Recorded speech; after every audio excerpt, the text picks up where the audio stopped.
I was wiping down tables at Murphy's Diner for what felt like the 1000th time that week when the most expensive car I'd ever seen pulled into our gravel parking lot.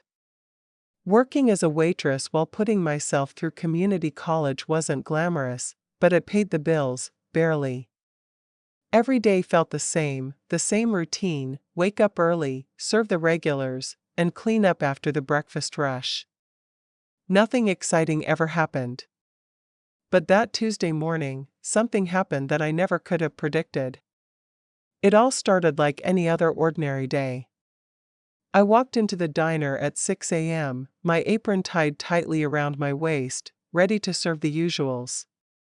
The diner was a local institution, with its red vinyl booths, checkered floors, and the same greasy menu that hadn't changed in decades. Our usual customers were truckers, construction workers, and retirees who came for the coffee and stayed for the gossip. Nothing ever really changed. But that morning, I had no idea that it was about to. As I started refilling the coffee station, my manager, Pete, approached me with an unusual request. "Kate, I need you to handle the back booth today," he said. "We've got some businessmen coming in for a private meeting around 10 a.m. He specifically requested the corner booth and is paying extra for privacy." I raised an eyebrow. Millbrook wasn't exactly a hotbed of corporate activity. "What kind of businessman?" I asked, curious. "Don't know, don't care," Pete shrugged. "Money's money. Just make sure he's happy and keep the coffee coming." I didn't think much of it. Murphy's was a place where people came for the coffee, the gossip, and the comfort food, not business meetings. But I agreed, grabbed my notepad, and carried on. At exactly 10 a.m., a sleek black sedan with tinted windows pulled up outside. I watched through the diner's window as a man in an expensive suit stepped out. He was tall, probably in his early 50s, with salt and pepper hair and the kind of confident bearing that screamed success. Even from a distance, I could tell his suit cost more than I made in 3 months. He walked into the diner like he owned the place, his eyes scanning the room before settling on the corner booth Pete had reserved for him. I grabbed a menu and a pot of coffee and approached his table. "Good morning," I said with my best customer service smile. "I'm Kate, and I'll be taking care of you today. Can I start you off with some coffee?" His voice was deep and cultured. "Please," he said, with a small, appreciative smile. He had kind eyes, I noticed, despite the obvious wealth and power he carried. "And thank you for accommodating the private meeting request. I know this isn't exactly the Four Seasons." "Murphy's has its own charm," I replied, pouring his coffee. I looked at him for a second. There was something familiar about his profile, the way he held his head, the way he sat. But I couldn't place it. Maybe it was just that air of confidence that seemed to make everything else fade into the background. I left him to peruse the menu, trying to shake off the feeling that I'd seen him before. About 20 minutes later, another man walked in. He was older, sharply dressed, and looked like he might have stepped out of a law office. He approached the businessman's table, and they greeted each other quietly. They seemed to be discussing something important, gesturing over papers, their voices low and serious. I refilled their coffee cups a few times, made small talk when necessary, but tried to keep out of their way. My curiosity about them grew. Why would someone with so much money want to meet in a diner like this? It wasn't exactly a place for high-stakes business deals. They spent the next couple of hours in intense conversation, occasionally pausing to take bites of lunch or sip their drinks. As the clock ticked on, I couldn't shake the feeling that something was off. But I didn't have time to dwell on it. My shift was busy, and the coffee station needed attention. Then, it happened. I was standing near the coffee machine when I noticed them finish their discussion and start reviewing papers. The man I was serving, the businessman, took out a gold pen and began signing the document in front of him. The signature was clear from where I stood. My heart stopped. I froze in place, my blood running cold. The signature was unmistakable. Bold. Flowing. Familiar. It was the same signature I had traced countless times when I was a little girl. The same signature I had seen on the back of that old photograph that my mom kept hidden in a drawer. The photograph of my father. I had spent my entire life wondering about the man in that picture. My mother had always told me he died before I was born in a car accident. She had always said that he was just another casualty of life, another part of my past that I would never get to know. But now, as I stood there staring at the signature, I knew something wasn't right. I didn't even realize I was moving until I heard the coffee pot hit the floor, shattering into pieces and attracting the attention of the entire diner. "Kate, what the hell are you doing?" Pete shouted, but I didn't hear him. My eyes were glued to the papers on the table, to the signature that seemed to hold my entire world together and tear it apart at the same time. I ran to the back of the diner to grab a rag and clean up the mess I had made. My hands were shaking, and my mind was racing. I couldn't breathe. I couldn't think. Why would my father's signature be on that piece of paper? Why would it be in front of this man? I had to know more. I had to see it again. My heart pounding in my chest, I rushed back to the booth where the businessman sat. He was still reviewing the papers, his pen poised to sign another document. I didn't think. I didn't hesitate. I simply walked up to the table, my voice barely above a whisper. "Sir, that signature, it's my dad's signature." He looked up at me, his expression a mixture of confusion and surprise. "I'm sorry, what did you say?" "Your signature," I repeated, my hands trembling. "It's identical to my father's." "But, that's impossible. My father died before I was born." The color drained from his face as he stared at me, really looked at me for the first time. I watched as his eyes scanned my face, my dark hair, my green eyes, the shape of my face. It was as though he was seeing me for the first time, and yet, something about me seemed familiar to him. "What's your name?" he asked quietly. "Kate Baker," I whispered. "And your mother's name?" "Linda Baker." The pen slipped from his fingers and shattered on the floor, the sound echoing through the suddenly quiet diner. His face was as pale as a ghost. He gripped the edge of the table, his knuckles turning white. "Linda Baker," he repeated, his voice hollow. "From Buffalo." My heart skipped a beat. How did he know that name? "Yeah," I said softly. "But how do you know that?" He stood up slowly, his movements deliberate. "How old are you?" "I just turned 24 last week." His voice trembled as he spoke. Oh my God. My breath caught in my throat as I realized what he was saying. "You're her daughter. You're my daughter." The words echoed in my mind as I stood there, frozen in place. My heart pounded in my chest, and the world seemed to tilt sideways. I had been so sure of my reality, so sure that my father had died before I was even born. My mother had told me the same story for years: he was gone, and that was it. There was nothing to question, nothing to wonder about. But now, standing in front of me, was a man whose signature I recognized, whose words had just shattered everything I thought I knew. The businessman, Garrett Kane, was staring at me, his face pale, his eyes wide with disbelief. He looked like he was struggling to come to terms with what I had just said, but the confusion in his eyes quickly turned to recognition. It was like he was finally seeing me for the first time. I don't understand," he said, his voice shaky.